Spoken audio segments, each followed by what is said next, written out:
Hallo meine Lieben, ich wollte mich kurz bei euch melden und ein Lebenszeichen von mir geben. Bis gleich.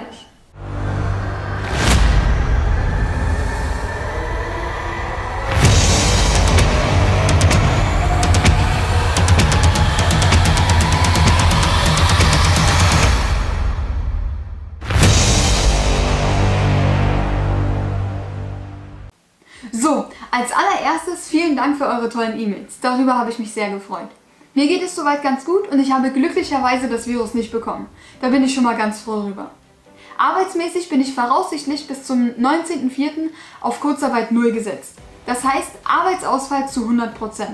Ich hoffe aber, dass ich ab dem 20. April wieder voll arbeiten gehen kann. Leider werde ich in naher Zukunft erstmal keine Tutorials drehen können, da ja immer noch Kontaktverbot herrscht und ich ja meinen Cousin zum Drehen brauche. Also bitte ich euch noch um etwas Geduld. Ich hoffe, dass die Krise auch bald ein Ende hat.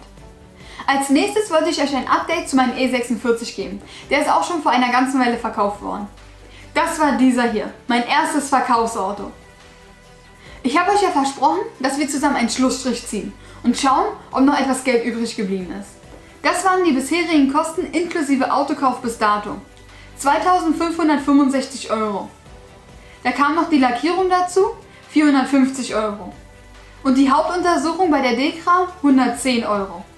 Das macht eine Gesamtausgabe von 3.125 €. Verkauft wurde der Wagen für 4.300 €. Das heißt, ich habe sogar noch 1.175 € übrig. Na, das ist doch besser wie nichts. Viele haben mich gefragt, wie es Lilly und ihrem Herrchen in Kroatien geht. Lilly geht es wirklich gut und sie hat sich schon super eingelegt. Und sie fühlt sich auch richtig heimisch bei mir. Und das wird sie auch bleiben, da ihr Herrchen letzten Donnerstag leider verstorben ist. Nun wünsche ich euch alles Gute, ein schönes Osterfest und bleibt bitte alle gesund.